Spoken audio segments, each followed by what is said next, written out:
Welcome to another edition of Teach the Geek interviews. My name is Neil Thompson. I'm the founder of Teach the Geek. I work with technical professionals so they can present more effectively, especially in front of non-technical audiences. And you can learn more about that at teachthegeek.com. Again, that's teachthegeek.com. Today, my guest is Raffi Krikorian. He is a CTO and a technology leader who has worked at the highest levels and, among other things, has helped to launched the first self-driving fleet in the United States. But in this conversation, we'll explore why communication breaks down between technical and non-technical teams. And we'll also talk about the misconceptions that shape business decisions and the real impact poor communication can have on business outcomes. Welcome to Teach the Geek interviews, Raffi. Thank you, Neil. So I'm curious then for my first question, based on your perspective as a CTO, what are the communication gaps you see between technical teams and non-technical stakeholders? I mean, a lot of it, in my experience, is around the fact that most people think about technology as something magical in a lot of ways. And so, like, trying to figure out how to bridge that gap and actually make it to like real concrete stakes, I think it's been like one of the biggest challenges of my career. Just like, how do you find the right metaphor? How do you find the right way to explain? The job of a technologist in some ways to be like a multilingual translator. It's just like, you have to be able to speak the language of all the different stakeholders. And so if you can't do that, then you can't build trust. And if you can't build trust, you actually can't get very much done. And so, like, at least in my experience, I've been fortunate that I've worked in politics and philanthropy and social media and self-driving cars in open source AI. And a lot of it is just figuring out like, oh, that's the word that you use in this context. So like let's start like leaning in on that and start talking about it in that way. Yeah, you're absolutely right about that, Rafi. When you were talking, it reminded me of a conference that I attended a couple of years ago during the summer, and it was a technical conference, so it was mostly engineers in the audience. One of the sessions I went to was given by a business development person, and they got a lot of questions afterwards they couldn't answer because it was all technical people in the audience, and they had technical questions, and the business person couldn't answer them. Luckily, there were two engineers from his company in the audience and they answered all the questions from their seats. And Yeah. it just reminded me at the time, I thought to myself, why didn't one of them give the presentation, especially Exactly. if it's going to be technical people in the audience? But I think a lot of times, just technical people, we don't think that tra translating is even something we have to do. It's not part of our job. It's just we're here to do technology stuff.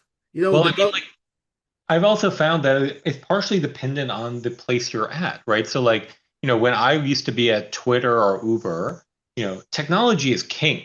And so like, I would be in a like, I was fortunate to be an executive in both those companies and like people would come to me the entire time and like the onus of translation would fall to them because tech was king in those situations. But like like the big wake up call for me was when I went to the Democratic Party and I'm sitting here like banging on the door, being like, "Can I come into this meeting?" And then realizing that like literally they all thought I was an alien. Like they just didn't know what I was talking about. They didn't understand the words that were coming out of my mouth. Maybe they understood the words, but not that particular order that I was using them in. And so like that was my biggest wake up call. It was just like, oh no, like these are crazy. I mean, what's the term? It's a crazy multi-stakeholder environment, and like figuring out how to like fluently go between all the stakeholders and talk their language in the same way that they would have talked my language in a tech is king scenario. I think that like that skill is like the most important skill. Yep, I agree 100%. And it just reminded me even the basis of why I even started Teach the Geek in the first place. It all started based on my own struggles, having to give presentations as an engineer in front of senior Yeah. management. I had to do it on a monthly basis. We're talking the CEO, COO, CMO, C fill in the blank O, all these C people. And here I am, this engineer giving project status updates, and after a lot of those presentations, I get a bunch of questions that I thought I'd answered during the presentation. But because I wasn't that effective translator, I wasn't speaking in the terms that they could understand, or even terms that they cared about. I wasn't Yeah. thinking about high level, decisions that they had to make. I was thinking about, saying what I thought was interesting or Yeah. useful for my project and trying to get out there as quickly as possible because it's not as if I really wanted to be there in the first place. But I think a lot of technical people can relate to those scenarios. So then I'm then curious to see your question or your answer to this question then. So what are the most common misconceptions you think that non-technical people have about technical people, and especially when it comes to the decision making? I mean, I think a lot of it, in my experience, has come down to like maybe a few things. One of it is that technical people can't think strategically. Like they're only thinking about their problem. But like the thing I like to remind everyone is like everything's a technical problem. Like just depends how you want to like look into it. Like I often think about like that transition for me when I went from an engineer into a manager for the first time. Like the way that I thought about it is just like, oh, inter-team dynamics is just another form of problem to be solved. Like instead of like talking about function calls, instead about talking about back pressure, instead about talking about all debugging, like you're talking instead about like incentives, and you're talking about like noisy and unnoisy communication channels and stuff like that. So like I think it is a little bit like people don't appreciate that technical people can think about the bigger picture in a strategic way. You just have to like show them that you can. And again, there's a language barrier that needs to be gotten over. So like that's one point. That's one thing. Another thing that I've found, especially in the world of like when non-tech and tech collide, is that this, I mentioned this earlier, this thought that technology is magical, of just like it just kind of like it just does its thing. Like why do we have to worry about it? And like reminding them that things like, the iPhone didn't show up in a year. The iPhone is a culmination of decades of work that then produced this one magical device. So people don't really understand like the amount of effort and the amount of like incentives. Because in some ways, like us technical folks, like we also like to show off our superpowers. So like we're also not communicating the work that went into the kinds of things that we're providing. People are just seeing the end result of what's really coming out of it. And then I think the final thing is that like a lot of non-technical people don't understand the balance of art versus science. Of just like a lot of what we do, yes, I mean it's called computer science, but like really, like putting that into practice is an art. Like and like understanding that like it's actually comes out of like decades of working together and being like apprenticed and like doing all these things. And I think that like non-technical people don't understand all of this. They only really view, and just from the computer side, they only view us as like the coders who are in front of our laptops. And like there's a lot of stuff that goes into that. And similarly, there's a lot of stuff that it takes to make a business run. I've been fortunate that, I've been a CEO and I've been a CTO. So I've sort of like seen both of those worlds so I can have the sympathy needed in order to like, no, you're not understanding the bigger picture and stuff like that. And this is why I've always loved working with engineers that are more than just engineers. So like one of the things I used to do at Twitter is like I would not only try to figure out could you communicate well, because I thought that was one of the most important things, but also like what did you do on the side? Not because like I wanted everyone to have a side hobby, but like I've always found that people who are like, for me, I did architecture, like building architecture, and I did computers. So like I think about computer software similarly to like, the design pattern language of making a building. But like if you were a history major, like I like what can we pull from that into making our work richer? So trying to find those connections, I always found to be super interesting. You were talking, Raffi. It reminded me back when I worked as an engineer. I never thought about where the money came from. Yeah. I just knew that money ended up in my account every other week, and I was glad that it was there. But I never thought what I was doing as Yeah. part of that effort of money coming into the organization. It only Yep. wasn't until I started Teach the Geek and was on my own and had to figure out how to make money from it that I actually think about money at all. No, I mean, at Twitter, I keep on going back to Twitter, but I can find other examples. I remember having this conversation with Dick Costolo. He was the second CEO at Twitter. I was hired by Ev, but then when Dick took over, and this sounds a little bit like Silicon Valley douchebaggishness, but we used to have an espresso bar at the Twitter office, and then we canceled the baristas. And I remember having this conversation with Dick being like, I forgot the metric he said, but he's like, well, if we hit the following metric, then I'll bring the baristas back. And I had this whole conversation being like, engineers have nothing to do with that metric. And he just looked at me as just like, you guys make the business work. And I was just like, so like, it's like figuring out how to connect those dots I think both make us as like the technologists richer and like have an ability to have those conversations better, but like just more empathetic to like what's the ramifications? How do we plug into this bigger system? Like those are important things that we all need to know. Okay, so for the people who are listening or watching our conversation, Rafi, if they're thinking, what are the implications of the technical and the non-technical not understanding each other? What would you say to them? Oh, I mean, like, you know, especially like a technology company, like the place will just fall apart. Like, I had this problem early in my career where like I would be explaining like this is the thing my team is going to work and deliver on, but because I didn't explain it in the way that the business people understood, like they were expecting something completely different by the time we were done, like a year later. And like we're being in this meeting and being like, WTF? Like, what's this thing you gave us? I'm like, what do you mean? What's the thing we gave? That's the thing we've been talking about the entire time. And so, like, I think that like, especially, it's not uncommon to be in a place where like it's not just one communication that goes badly. It's like a whole series of them that goes badly. And then you end up like basically having wasted time. And time is like really the only finite resource that we have that matters. And so if we've wasted all this time, we've wasted money, we've wasted energy, people are going to be frustrated, people are going to be angry at each other at the end. I think like, that's a very abstract way of thinking about it, but like misalignment causes a whole set of issues that have ramifications after that. Like the business could go badly, people could get fired, people could get mad, reputations could get destroyed. Like it just I mean, like all these sound hyperbolic, but like it is some variant of that which happens if we can't talk the same language. Oh yeah, 100%. And how comfortable is anyone saying, "Okay, I've given this presentation. I've told you what I've told you. What do you think it means?" Yeah. I mean, like, one of my favorite project managers or program managers I've ever worked with has this like amazing phrase she uses in meetings, which is just like, make sure to use all the words. Like, let's actually just use all the words. Don't assume that someone knows something. Don't assume that like they're let's use all the words. Let's get them all on the table. And let's get to a place where we can then ask questions about them. Like, let's over communicate, if anything, because if you don't have the skill and the style to pull it off like flamboyantly, then let's just over communicate and then we'll sort it out, like kind of thing. You know what it is, Rafi? I think a lot of us just have short memories. And I say that because we didn't always know all the words.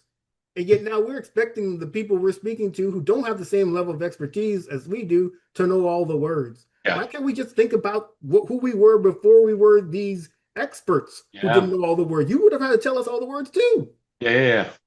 No, I mean it's a little bit like a Mr. Rogers framework of just like, okay, you've said this. Now say it again for a child. Now say it again for a younger child. Now say it again for an even younger child. And like, let's get to the real thing you want to make sure you're communicating here. Yeah, I fully agree with you. So I'm curious to get your take on this. I mentioned when I started Teach the Geek, it was based on my own struggles and I had to give these presentations in front of management, and my project actually ended up getting canceled. So this was 15, almost 20 years ago at this point. And I think back to those days, and I think, man, maybe if I was just better at communicating in a way that these people could understand, maybe they'd have a product out right now making good money for the organization. I suppose we'll never know. But I'm curious to hear from you when it comes to this whole idea of communicating effectively with non-technical people in ways that they understand to help them make decisions better. Is that something you've always been good at? And if not, what did you do to get better at it? I mean, I actually can tie this down to like one experience in the grand scheme of things. And it's like, so I was a graduate student, and as an undergraduate, I worked at the MIT Media Lab. And like the Media Lab has this, it's amazing in retrospect. It's very stressful at the time. Like twice a year, you open the doors to all the people who are sponsoring the work at the Media Lab. So like executives from all these different companies would come in, tour the lab, get research briefings, see all the demos of what we've been working on for those past few months. And one of the things that you have to do is you need to like successfully communicate a very complicated idea to an executive that only has a couple of minutes. And like the magic of the Media Lab is that it kind of lives in the future. And so like when I was at the lab in the late 90s, for example, like we all had SGI workstations on our desktops, which meant that like we all had 3D visualization capability long before everyone else had GPUs. So like we actually could live in a 3D world where everyone else was living in a 2D world. And so like we would figure out different ways not to communicate by words necessarily what's the interesting thing of our research, but to like try to really distill it down to like a 3 to 5 minute like demonstration of what we've been working on in a way that will truly resonate with someone. So like, the smarter grad students figured out pretty fast. It's just like, okay, who's attending demo week this year? Let's figure out that like we can tailor it to them so we can make sure that like if I'm talking to Unilever or if I'm talking to Lego, like what's the right message I want to give to them. So I think that like trial by fire of just like as a 18, 19, 20-year-old kid who's showing off my work to like CEOs of like some of the largest companies and being able to explain it to them clearly, like that's what taught me in order to pull it off. That like it's not about the words. Sometimes it's about what you show. Sometimes it is about the words. It's also about tailoring it to the people who are hearing you. It's not speaking generically. Like learning all those small tricks, I think is how I learned the skills at least. Yeah, I mean, ultimately, at least to me, it all comes down to whether what you're communicating is understandable and relevant. Especially if you're speaking to decision makers, as you mentioned, they're busy. They can understand what you're saying, but you better make it clear that they had to know what you were saying as well. Yeah, I And mean, like the thing I think about this today when I'm like when I give talks in front of audiences, is that like it is like you have to connect. Like it's not about speaking generically. It's like you actually have to know your audience so you can connect. So if I'm speaking to a product manager, I'm gonna speak in a very different way than I speak to a CEO, like for example. But also my goal really is I want you as the person listening to me to leave feeling like you just got a superpower. Like I told you or taught you something that you're just like, I can use that. Like that makes sense to like so like I gave you a superpower by listening to me. And if you can do that, like that's the holy grail. Like that's when you know that you've communicated as well. Just like I was like, oh, I can use that kind of thing.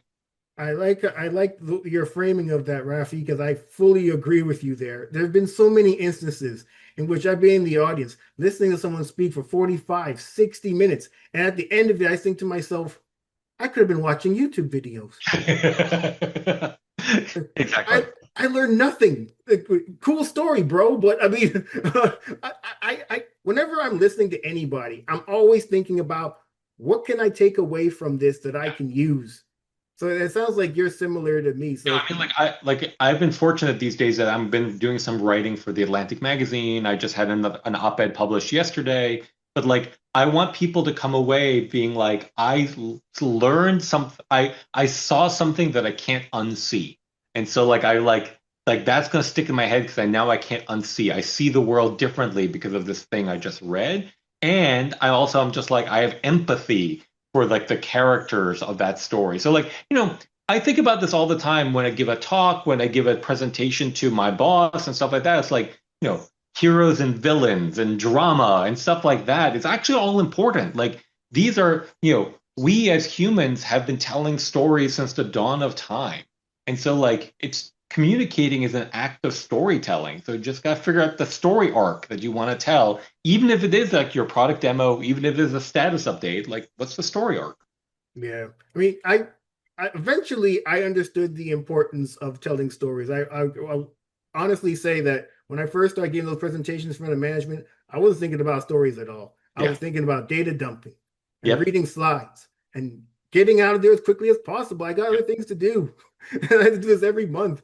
And as I said earlier, I'd get all these questions that I thought I had answered during the presentation. But I eventually did understand the importance of storytelling.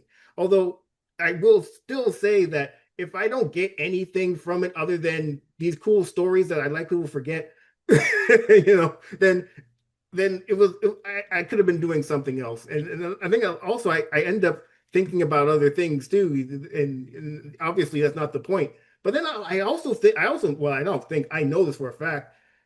I'm not like everybody, and I think I'm in the minority. I think we're in the minority, Rafi. Yeah, I really do think that so many people, when they listen to someone give a presentation, it's about the feeling and how they feel about it. But in a corporate environment, if you're a technical person and you're meant to convey information, yeah, storytelling can very well help. But at the end of the presentation, people need to know what they need to do now, and Yeah, I agree. and the answer isn't a great story. No, I mean, like I used to every week I used to have to give the statistics readout for, again, I keep on going back to Twitter, but like at Twitter I used to give a weekly statistics readout to the CEO, like to Dick, whoever was the CEO at the time. Here's the status of the service. Here's what happened over the last week. Here's what uptime looked like. But those are very boring statistics. And so like, but like my goal was like I would tell those statistics each with an anecdote of just like here's what actually happened, or here's the person involved and like what made it there. And then I would end with like you need a CTA, you need a call to action at some point of just like, Dick, I need another staff member because like Joe Schmo, he did an amazing job, but you saw that blip. I need another staff member. Like so like you gotta like connect these like anecdotes, CTA, story arc is all like part of how you're gonna have to tell that. 100%, Rafi. And I mentioned understandability and relevance when it comes to these types of communications. I forgot to mention actionability. So when you said that call to action, 100% agree with you. At especially if you're talking to senior level people, they need to know, what do I need to do now? Exactly. Because if it's just, okay, great information, maybe I can use this at some point, but I mean, is this urgent? Does something need to happen right now? Can this wait? I mean, we have, if everything's a priority, nothing's a priority. So you got to make it clear to me that this is Correct. something that needs to be dealt with sooner than later. That's right. Yeah, yeah. I think this is not something I knew right away at Raffi. I'll tell you that much. But I learned my lessons eventually. We know better later than never.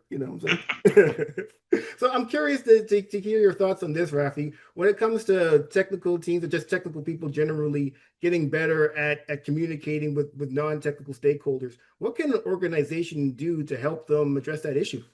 I mean, I do this in almost every organization I'm in. It's basically like I'm a pretty friendly ear, and like I try to make it as low stakes as possible when you try to present to me. So like I want to inspire the people who work for me. It's just like, can you just try that again? Like say that again, but like maybe say it in the following ways. Let's see how that goes.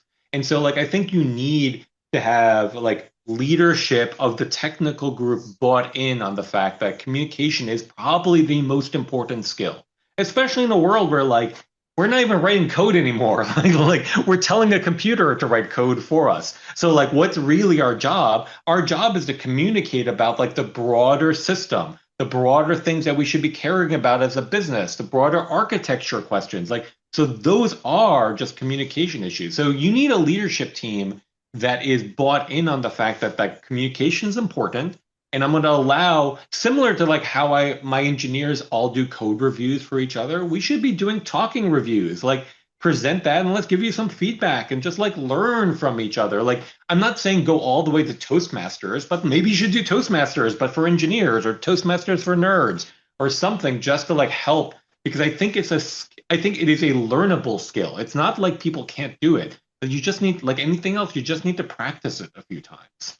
Yeah, I mean, I agree with you there as well. I mean, it definitely is a learnable skill because, as I said earlier, I did not have that skill at first. When I give those presentations, I was data dumping on people. I was using all the technical jargon, and I just assumed everyone knew, and I quickly found out they did not. And then, here I am. I just spent all this time giving a presentation. It was a waste of my time. It was a waste of their time. I'm asking all these questions. I'm sweating profusely. I mean, it was a bad look for me. And as I mentioned, my project ended up getting canceled, and I thought I'd be out of a job. Luckily, that wasn't the case, but it certainly put a scare in me to think, well, this whole communicating in front of people thing, maybe this is something I need to improve at. I certainly take your point that it's something that us technical people should prioritize, even if an organization doesn't tell us to. It's just for our own sake.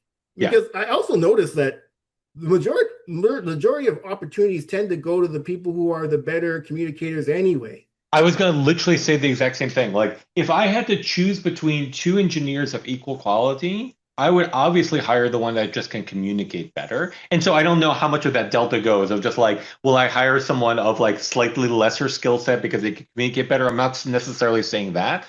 But communications is a big part of that delta as a senior person who hires engineers. That's a big part of it. So, like, I encourage people to just find ways to practice. Like, there's this trend of people just doing like, PowerPoint parties at home. Go do that. Or like go find like a local Ignite and just do a 5-minute talk on some random thing you care about. Just like, do it in a low stakes way. Do it about not something that necessarily you need to do for your job, but speak about your passion. You like cooking? Give a talk about pizza making. Like, I don't really care, but just practice the act of doing it. And I think it could be fun in the grand scheme of things. Yeah, I mean, and you know what? In all honesty, even if you don't find it fun, it's useful, and Yeah, it's right. because ultimately, as I mentioned, I mean, the people that you don't want to be that disgruntled engineer who thought that the opportunity was yours, but hey, somebody else that was just a better communicator got it, and now you're mad, but there was something you could have done about it. That's right. Yeah. And I think like some of the skills you'll learn pretty fast by just doing it a few times is like people, like I think you were saying this earlier, Neil, like people are not necessarily listening to your words, they're also listening to your vibe. And so like one of the things that like I used to say a lot, at the last place I worked, Emerson Collective, we would do a Monday morning meeting every week. And some component was presentation, some component was a visiting guest and stuff like that. But for my number one piece of advice to the presenters was just sound enthusiastic. Like enthusiasm is 75% of it. And then they'll start listening to your words. But if you sound like you're depressed, they're not even going to listen to your words. But like those are things you'll learn just by doing it and just like trying to be in tune for a second, being like, my job here is just to try to really communicate this well. Just like, oh, they didn't hear me, but maybe because I was mumbling, or they didn't hear me because I wasn't just like they're not going to get excited because I'm not excited. Like so, like try and figure all those things out. Yep. I fully agree. This has been a great conversation, Raffi. Thank you so much for being a guest. This was a lot of fun, Neil. Thank you for having me on. So how can people get in touch with you? Uh, Raffi.Krikorian@gmail is the easiest way. I'm also Raffi on X. I'm on LinkedIn. You can find me in all the places. Excellent. Well, everyone, that marks the end of another edition of Teach the Geek interviews. My name is Neil Thompson. I'm the founder of Teach the Geek. I work with technical professionals so they can present more effectively, especially in front of non-technical audiences. And you can learn more about that at teachthegeek.com. Again, that's teachthegeek.com. Until next time, take care and stay safe. Thanks, Raffi.